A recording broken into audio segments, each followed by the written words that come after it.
Welcome back to class. We're going to try this on the video again. So just a couple important notes I want to call to your attention before we begin. Remember, if I ever highlight something, that's just to draw your attention. You don't need to do anything other than look where I'm highlighting. However, if I underline something or if I write something, your job is to make your paper look just like the paper you're seeing on the screen. So at this point, you should have underlined that number 1 and written the word hi, just as some practice. The second thing I want to draw your attention to here, number 2, is that when asked to complete your work, you're going to pause the video.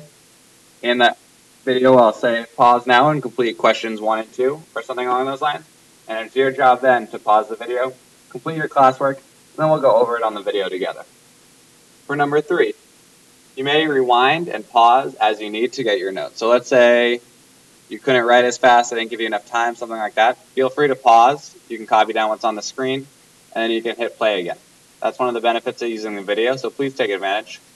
Finally, the last note I want to draw your attention to is if your video gets blurry, hit pause, wait a second, maybe 5 or 6 seconds, and then we can get started. It might be blurry still. If it is the case, please just rewind, click back a few seconds. And then finally, if it's still blurry, note what time you're at down on the bar across the bottom of the screen, and then hit refresh and bring yourself back to that. Now that we've gotten that out of the way, let's go ahead and get started. Today's objective. I will be able to select an appropriate title, so you're filling in title there, by creating my own title and matching it to an option provided. So we're going to read a passage, we're going to think about what we should call this passage, and then we're going to write our own and see if it matches the multiple choice options we're given. You're going to see questions like these on the TCAP, on the interim coming up next week, a couple weeks. And so it's really important that we're able to do this. It also, by doing it, it tells us that we're really following along with the reading and understanding well. It's a really important skill, figuring out the main idea and what things should be called that you're going to want to use throughout your life and going into college. So let's get started. I'm going to highlight here, and we're going to start here under Steps to Mastery. Step 1, read the article. Simple enough. Once you've read that today, I'm going to have us put a check mark next to Step 1. Step 2, and make sure you're underlining with me. Identify main idea by asking, what is this about? Remember, the main idea is just the general topic that a passage is about. And we also, in addition to what the general topic is, we want to, what does it say about that subject? So, the topic is about school lunches. Is it saying that school lunches are good, or is it saying that school lunches are bad? This isn't always going to be the case, but it's often an opinion.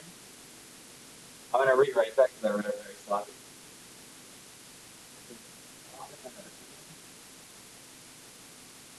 Step 3, you're going to write your own. So before you look at the multiple choice, we want to write our own. And this just helps us get our ideas out before we're really looking into options A, B, C, or D.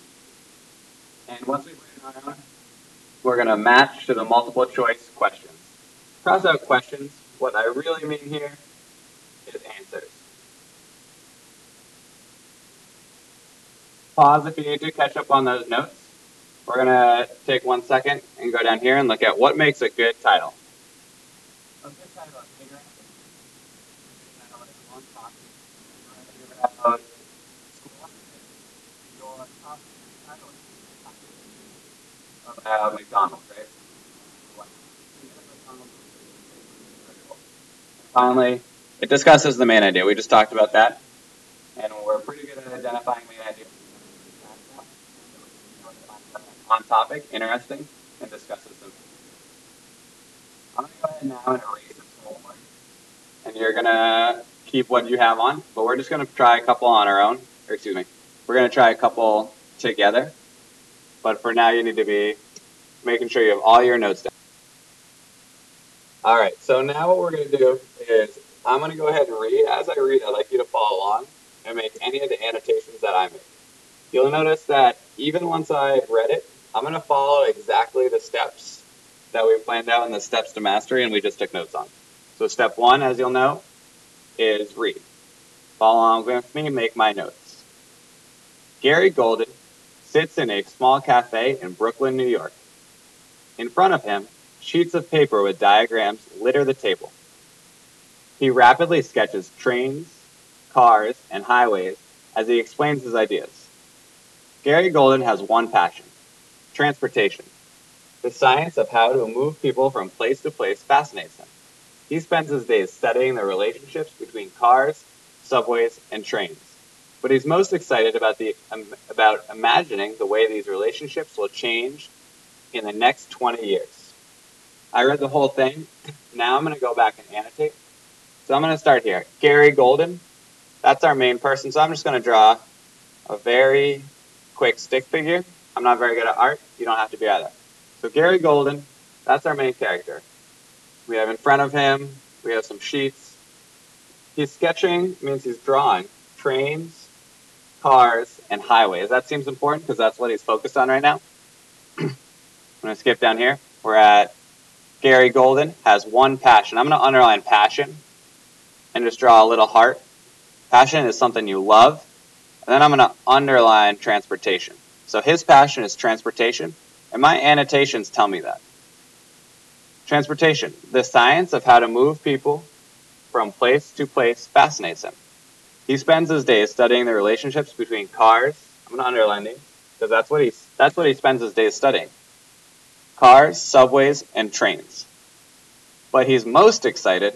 Go ahead, circle most excited, because this most means important, right? So this is the most important to him. He is most excited about it. About imagining the way these relationships will change in the next 20 years. I'm going to underline this one. And 20 years from now is the future. So what this sentence tells me is that most important, based on my annotations, is the future. What is the subject? The subject of this, wait, I'm going to actually go back and make sure I followed step 1. I read the article. You read it with me. We've annotated. Now step 2. We're here. What is the subject? What does it say about that subject? Remember, this is the question, what is it about? So it's about Gary Golden. And you're writing along with me? It's about transportation.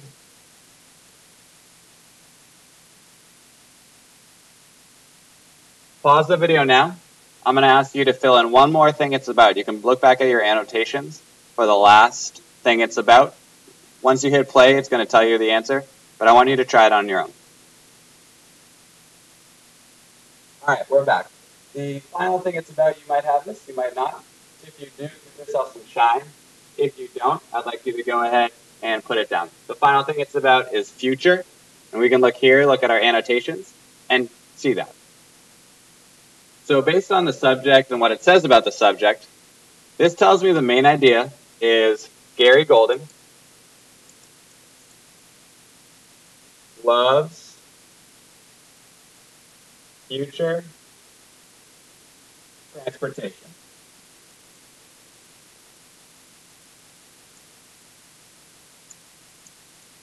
Remember, if I'm going too fast, you can feel free to pause. If I'm going just right, let's keep rolling.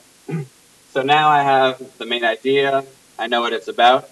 I'm going to write my own title. My main idea and my title are going to be pretty similar. However, I'm going to shorten it up.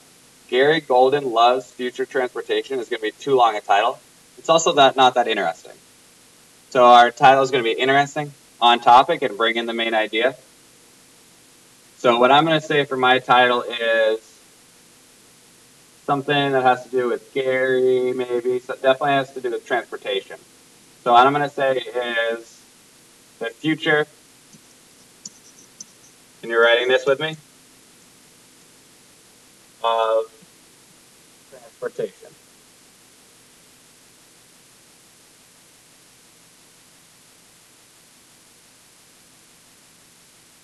Pause the video right now. I'm going to draw your attention with the highlighter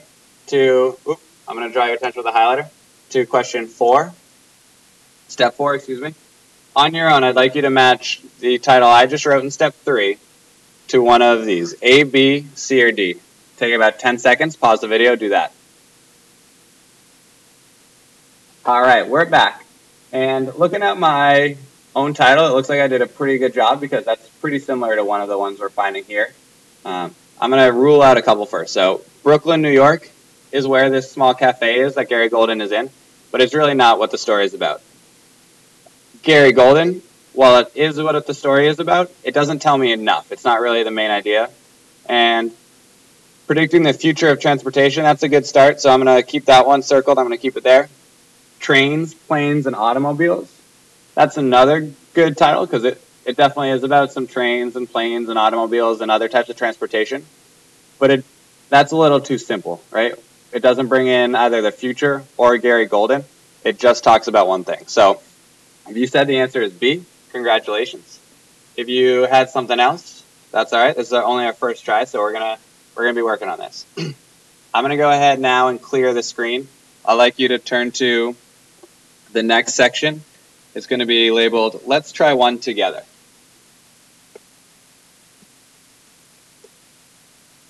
All right, so now we're going to try one together. What's going to happen is we're going to read this. I'm going to read it aloud. You're going to listen and highlight and underline as I do. And then I'm going to let you try steps 1 through 4. And we're going to go piece by piece. We'll let you answer. You'll come back. We'll check answers. And then we'll go on to the next step. So step 1, we can check down here, is read the article. Should be easy enough. Here we go. A plate of food at Martha Lou's restaurant in Charleston, South Carolina is a beautiful sight to behold, excuse me. Vibrant, brightly colored vegetables sit side by side on a white plate. Stewed okra, turnip greens, fried chicken, and cornbread are on the plate. Sweet iced tea is in a glass, and for dessert, there is a banana pudding. I'm going to go ahead and start underlining. So we have food. Oh, that's on underline. I'm sorry. That made you a little dizzy. We have food. Charleston, South Carolina. It's a setting. The place is a setting. And it's beautiful. So this seems to have a pretty good opinion of food so far. Specifically, food at this restaurant called Martha Lou's. All right. Talks about vegetables a little bit, some specific stuff. I'm going to skip down here. The food Martha Lou cooks is called Southern food. I know that's important because it's here in quotation marks, and it's in the topic sentence of this paragraph. Or soul food. These two are connected, so I'm just going to draw these lines. They're different names for each other. Served across the American South, and in cities throughout the North as well. This kind of food is tasty and comforting. Those are good adjectives to describe what kind of food? Southern food. So I'm going to take that so I don't have to look back every day. It's the kind of food your mother might make to cheer you up if you had a especially bad day. Simple meal is the result of hundreds of years of trade across oceans. That seems like a pretty important detail because it surprises me, right? Like the mac and cheese I had for dinner last night is the result of hundreds of years of trade. That seems like a really big idea that I'm having trouble grasping right now, but I'm going to underline it because it seems important. This last sentence is a conclusion sentence, so it's also likely going to be important. Let's go ahead and read that. The southern food you eat today is the result of cultural exchange. We learned about that a little bit in social studies between Africans, Native Americans, and Europeans. I'm going to label these 1, 2, and 3 because that's how apparently our food has become what it is today. So right now we've read it. Your underlining looks good. I'd like you to go ahead and answer on your own. Question, just step 2. So you're going to write here, and you're going to write there. Pause the video, write that. When you come back, we're going to talk about the answers.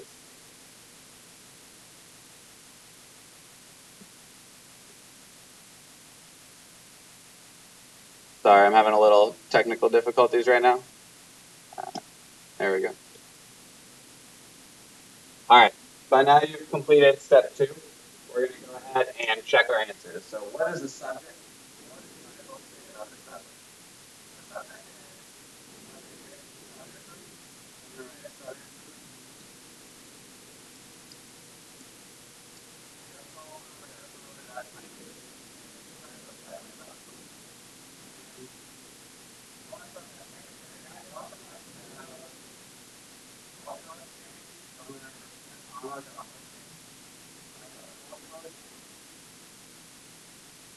And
for question 4 right now on your own. That's choosing the multiple choice. All right, we're back. We're gonna give step 4 a try. You come up with your own, try to match it to your own title.